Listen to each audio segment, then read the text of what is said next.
Boom! Welcome into Sports Bet. Betting Insight today, Pauly and Teddy. Wednesday, August 16th. Big game breakdown. The Cardinals and the Red Sox, and back to preseason football on NFL Network with the Bucs and Jacksonville. Deep dive Matthew Holt, CG Technology Part 2. Teddy caught up with him in Costa Rica at the betting seminar and the play of the day before we get out of here. Another tough beat last night in Major League Baseball. Chapman, not the same. Madden and the Cubs ran him into the ground. It worked out for them because they won the World Series. But Chapman gives up another home run. This total was 8. It was 4-0 in the bottom of the 7th. It was 5-2 in the 9th. And Chapman gives up a 2-run shot, 5-4. Final Yankees win, but it goes over. Yeah, and we're certainly not used to seeing Aroldis Chapman allow home runs in back-to-back ball games, but that's exactly what he did. Look at the tweet from David Lennon. Joe Girardi certainly talked like Chapman would be going on the DL, even without directly saying it. You don't want to mess with a leg issue. But the end result of Chapman not being sharp last night, man, if you had the under 8, that's a tough beat. You're sitting 4-2 in the bottom of the 8th, feeling good. 5-2 in the 9th with Chapman on the hill. You did not, however, cash that undertaking. All right, some bad bets and a move on the, this is a bad bet, move on the Marlins. Opened at plus $1.15, went off the favorite at home, even though Mad Bum is second worst in ROI for pitchers in Major League Baseball, Matt Moore being the worst. They're playing well. They're hanging in there. They took 2 out of 3 against the Cubs. They took 2 out of 3 against the Diamondbacks. And Stanton hit a home run, but Mad Bum and the Giants won. Yeah, I mean, San Fran's still having an awful season, but we saw a level of professionalism from the Giants with their ace on the hill last night that hasn't been there for all the games. Miami took a ton of money. That was a bad bet. San Fran got there with a late rally against that Marlins bullpen. Stanton on pace for 60 home runs. What a run he's been on. 6 straight games with a bomb. 45-cent move in the Colorado game. They were betting against Newcomb and the Braves. $1.40 closed to $1.85. They lose 4-3. Well, I mean, the Braves had lost each of Sean Newcomb's last 7 starts by a combined 27 runs. Newcomb was right on last night, had more strikeouts than hits allowed for the 4th time in his last 5 starts. The advanced metrics are there. The markets didn't like him. Rockies took a ton of money. All that money stayed with the sports books that it was bet at. This is bad for the Bucs. This was a horrible loss for the Cubs. They get beat 2-1 at home. Couldn't get the bats going. Left a tying run on third base in the 9th. But the total was slammed from 8.5 to 7.5 as the wind was blowing in. And the bettors nailed that one. Yeah, I mean, the Cubs, 1 for 9 with runners in scoring position in that ball game. They could not get a clutch hit. And the weather certainly a factor in this game, but let's not, certainly with the total getting bet down the way that it did from 8.5 to 7.5, which was a bad result for the books. But let's give Luis Castillo some credit. He had a real hard luck cycle, an ERA under 3.5 in 7 starts since the All-Star break, but only got credit for 1 W. Last night, 7 strikeouts, only 2 hits allowed against Chicago. Didn't get a decision, but pitched well enough to get his team the win and to cash all of those underbets. And they were betting against Estrada. And they knew what they were doing. Estrada off a good start last time out. He got roughed up, so a lot of money on the Rays and a 35-cent move on the Padres as they went off $1.70 and both get there. Yeah, look at the picture of Estrada, man. Sometimes when it's going bad, a pitcher just wants to hide. Estrada hiding behind his glove right there. He's really struggling right now. The guy's only got 1 personal win in his last 14 starts. The ERA is up to 5.31. He had more walks than strikeouts again last night. All the money came on Tampa, and all that money cashed. Not a good result for the house. And for the Padres, I mean, Philadelphia, they are what they are. And the market's ahead of the odds maker on the kid Lamet, now 4-0 with a 2.37 ERA over his last 5 starts. More strikeouts than hits allowed in 4 straight games. You can count on him continuing to get wise guy support the next time he's on the hill for San Diego. And we saved the best for last. The Dodgers open minus 330. They closed as high as 460 at the South Point, 450 here in Las Vegas at Station Casinos. Wood got the no decision. He's 14-1 with a 2.30. I can't believe he's still 20-1 to win the Cy Young. Tied at 1 in the bottom of the 8th, and the Dodgers blow it open and cover the run line as well. That is serious steam there. Holy cow. Yeah, and there's nothing the sportsbooks can do but sit back and hope. You can't price a team out of a win. You can price them out of a point spread victory, but you can't price him out of a money line cash. And the sports books just continue to hope when LA loses, we'll get it back. That hasn't happened. Look, the Chi Sox got a leadoff homer from Tim Anderson, and then they didn't score again. Miguel Gonzalez kept them in the game 1-1 in the bottom of the eighth. But as you mentioned, LA's bats, once they get going, another big inning from the Dodgers. And Alex Wood now 14-1 with a 2.30 ERA. He's right in that NL Cy Young race. No, odds makers say no. He's 20-1. Odds. This is. I don't know what's going to happen in Las Vegas because we just had an $880,000 bet on Mayweather. Jay Root at the MGM told us yesterday on a radio show that a guy called and wanted to bet $3 million on Floyd. So I don't think it's going to get to $4 in Las Vegas. What do you think about offshore? Yeah, well, I mean, look at the tweet from Dave Mason at BOL. Odds movement alert. Mayweather down to 580, McGregor now plus 450. Head trader at BOL. This might get to minus $4. And one thing we've talked about on SportsBet, I'm going to talk about it again right here, right now. The concept is have multiple outs. People are betting with one book or two books. Can't do it. You want to have at least 3 sports books. That will give you the chance to shop for the best line because there's going to be dramatic variance between one book and the next. And some books are going to be so heavy on McGregor money, they're going to be begging for wise guys to come in and bet Mayweather. Other books that cater to more professionals and fewer recreational players are going to be heavy on the Mayweather side, and they wouldn't mind a little bit of McGregor money. So if you go to sportsbookreview.com, check out the bonus page. You can sign up, get great bonus offers, get yourself 3 books, and lock yourself in with a wager on Mayweather McGregor. Whichever side you want, be sure to shop around. And Sports Insights had this tweet from the number was at Bet Online. How about the movement on who will be the starting running back for the Seahawks? This is nuts. Yeah, and that was again over a course of 24 hours. Eddie Lacy goes from minus 135 to plus 140, and then Thomas Rawls from plus 105 to minus 170. The quote on the bottom, of course, must have failed a weigh-in. Lacy known for his weight problems, but this is just one example of why the month of August, can be really profitable. You're not talking about a season-long bet here. You're talking about a bet that's going to be you cashed out on opening day. And if you're paying attention to what's coming across the NFL wire on a daily basis, if you're sitting in front of your computer and have access to that information, you can get down on some of these prop wagers before the market moves as the information comes out. It's a great opportunity to make a few bucks for bettors here in the NFL preseason. All right, up next, big game breakdown. One NFL game, and we'll start with the Cardinals and the Red Sox on SportsBet. Betting Insight today on SBRpicks.com. Go to SBRodds.com. Browse, compare, and shop live odds available at top online sportsbooks. Back on SportsBet, time for big game breakdown. Before we do that, BetOnline.ag wants to pay for your Mayweather-McGregor pay-per-view, $100 value, obviously.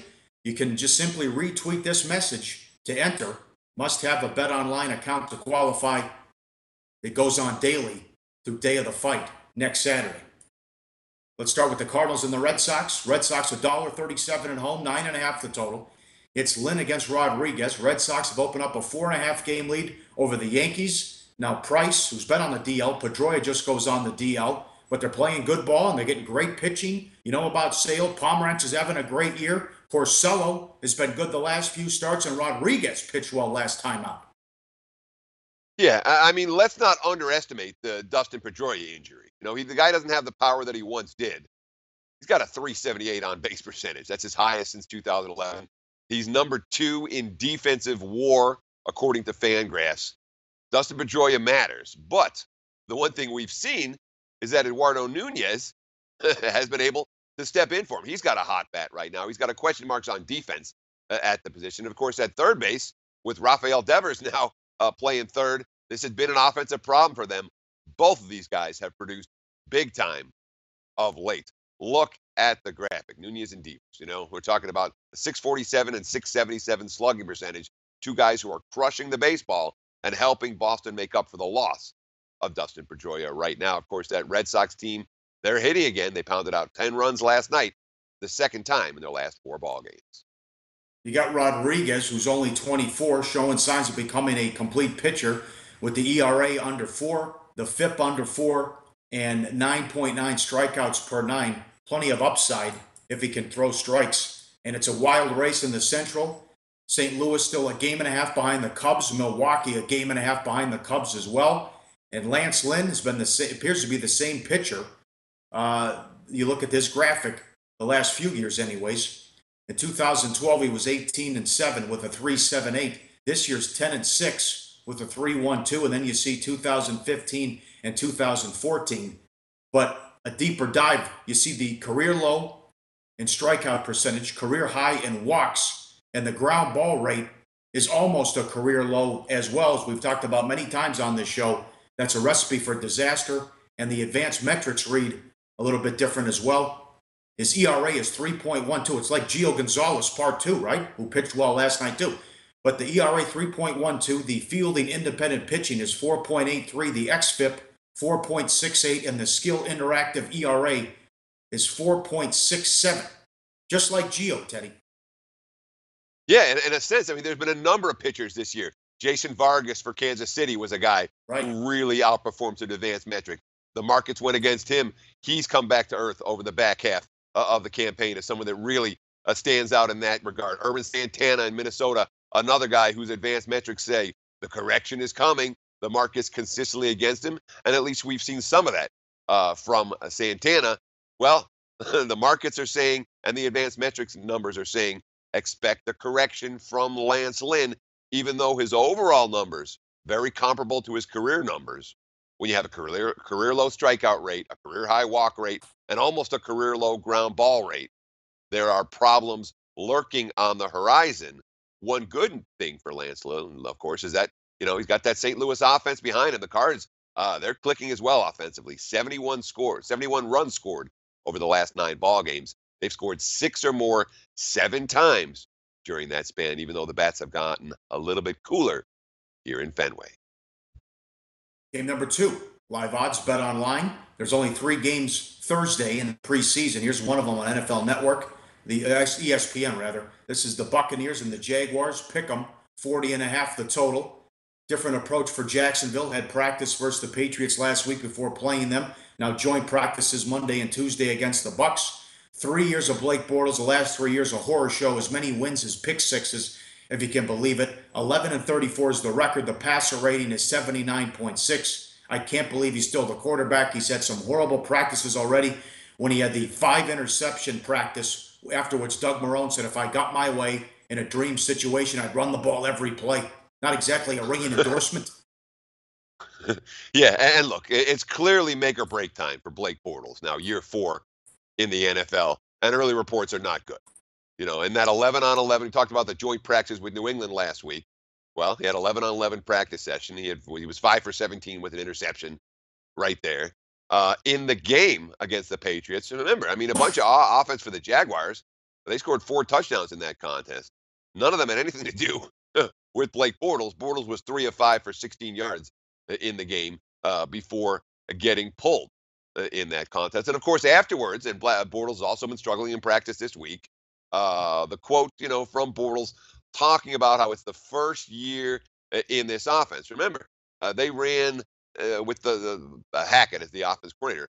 The end of last year, they were still running former coordinator's Greg Olson's scheme for the final 7 weeks of the season. Here's a quote from Bortles, quote, I think it's still our first camp in the system with Coach Nate Hackett. And I think the guys have done a good job. Definitely still a lot to improve on.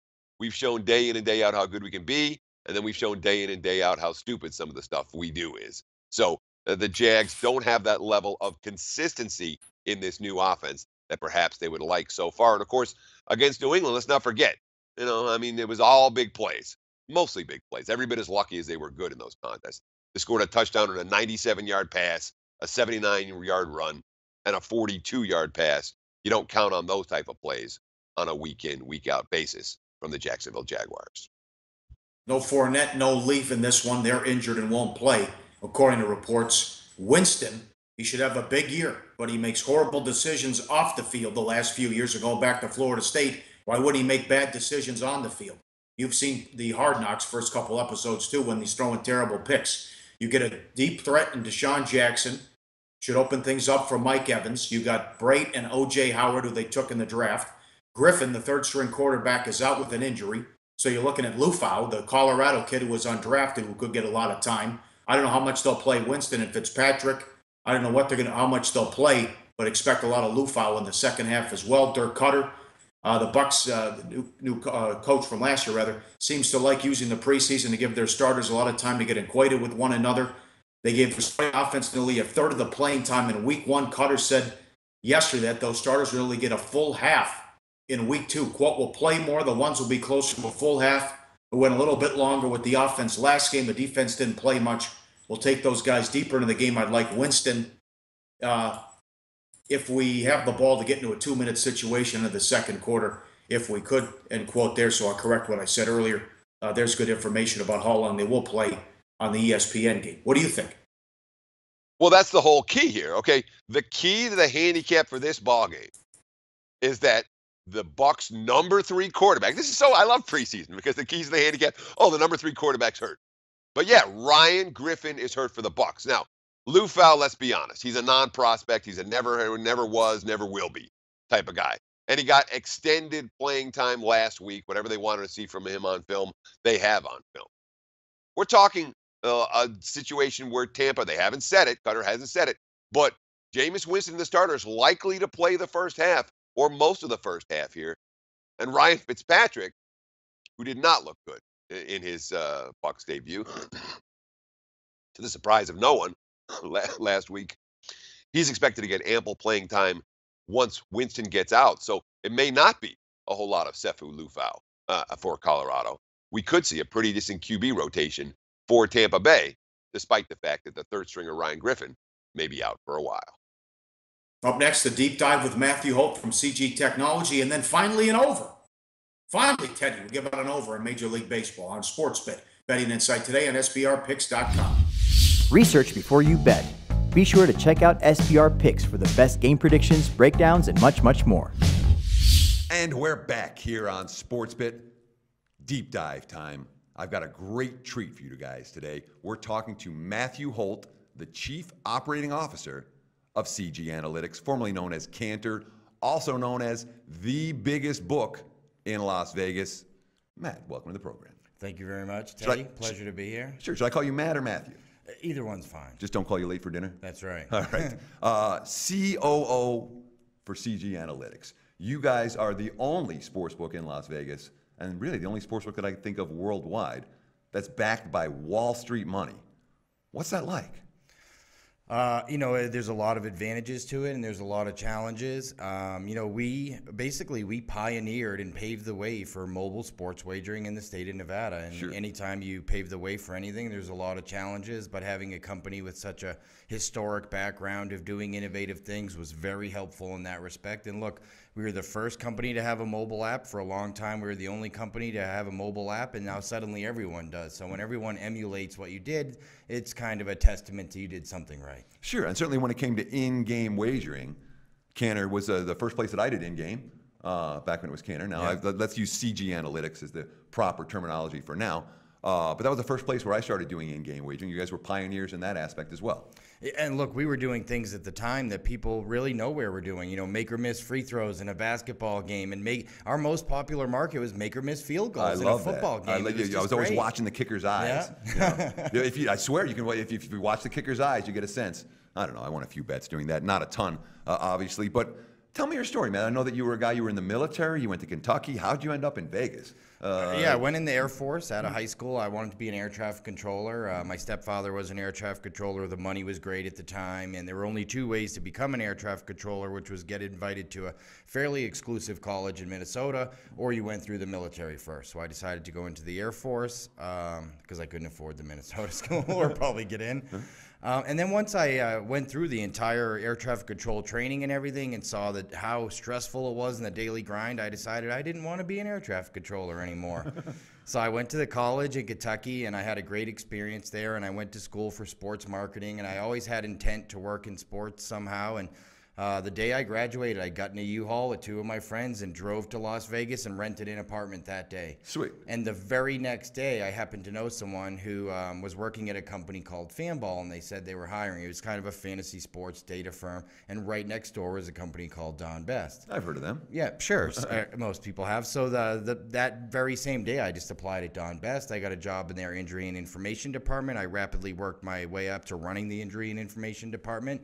Then I opened my own company, and then that company was, got noticed by Cantor Gaming at the time, and I had some great meetings there and transitioned over to, at the time, Cantor Gaming, and I was so proud to do so at the time because they were so innovative, had a mobile app, had this mobile sports casino that nobody had, and they were just doing things where you could see, like, that's the future of sports wagering. I want to be a part of that train, and, I was fortunate enough to jump on board, and several years later, now I'm the Chief Operating Officer of CG Analytics, and we're probably the largest provider of fraud prevention and game integrity services in the United States for most of the collegiate and professional sports. We make odds. We do a lot of stuff, and I couldn't imagine doing anything different. That's cool. I mean, that's a really good story, but it also shows if you want to do something, if it's interesting to you, get in a U-Haul, come to Vegas. Yeah, I mean, I was the same way. I drove out with my cat. I had 2 cats when I drove out. But drove out in August, and by September, I was betting on sports and doing what I wanted to be doing. But and this industry has so many facets to it, and it's such a growth industry. And what you really see is most people, you included, everyone I meet that's been in the industry for a while that really loves it, they're so passionate about this industry. It's a really easy industry to grab a hold of, sink your teeth into, and say, I love what I do. So you love what you do. COO of a major sports book in Las Vegas. Now, I'm not talking major. In terms of the state's handle, the entire state of Nevada, how much of that does CG Technology or CG Analytics? So I think now we're about 20% or 19%. At a high, we were probably about 35%. At a time when we were the only ones with a mobile app, we were a significant portion of the state's total handle. But now everyone has a mobile app, and not only does everyone have a mobile app, but if you haven't been to Las Vegas in the last couple of years, most of the sports books in these major casinos are going to look a little different for you, because a lot of these casinos have put multi-million-dollar renovations in to recognize that the effect the sports book can have on a casino. And while poker tables and poker rooms are shutting down, casinos are getting multi-million-dollar renovations all over Vegas. So COO, you walk into work on a Monday morning. What do you do? 2 things. So we organize fraud prevention and game integrity reports, which is basically just looking for any abnormalities and correlations with those abnormalities. Was there an excessive amount of money bet on one side, and then also an excessive amount of maybe abnormal referee activity or play activity in the game? If we ever identify correlations, then we dig deeper into the game, and then we have odds making for the week. So this year we decided in April we were going to release a new product every single Thursday, and only because we have an odds making team can we do that.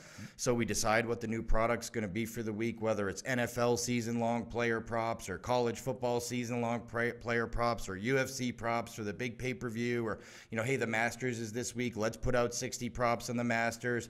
And we get right into the odds making for that week, knowing that most of the big events happen on a weekend. Let's try to get all of our props and all of those secondary type wagers done by like Tuesday or Wednesday, so the book can get them up Wednesday, and we can get, maximize that time that people can wager on them. So are you involved in actually setting the numbers yourself? Yeah, there's not a number that gets hung or that comes out of our office that doesn't run through me first. And that's just, I have a great odds making team, but I like to run my eyes through it a lot of time. It's the same reason we encourage our guys to bet if they want, in a professional manner across town, is that it gets you used to seeing things that may be wrong. And I always tell my guys, if I look at your numbers and I see one right away where I go, I would bet everything on that, there's something wrong with it, let's take a second look at the game maybe.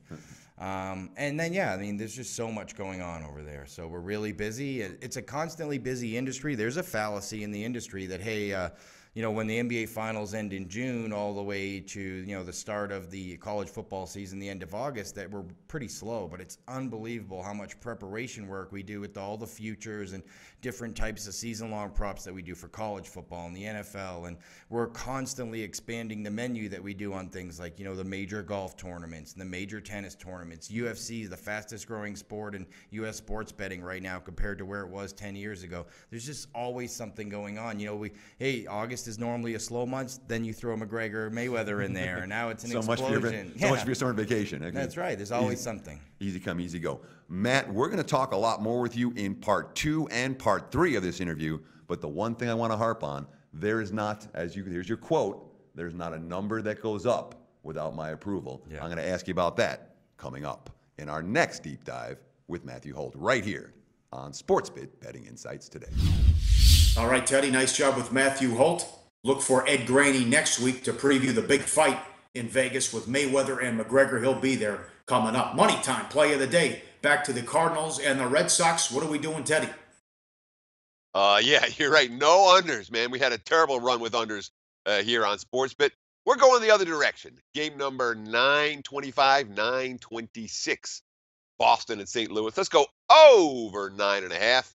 We've got two hot offenses, two pitchers we can trust to bet against. Let's look at some runs at Fenway tonight. The Red Sox and the Cards over the total. That's our play of the day. All right, very good. NFL preseason the rest of the way as we finish out the week. Then we'll have games to talk about on next week's show as college football starts August 26th on SportsBet. Betting Insight Today on SBRPicks.com.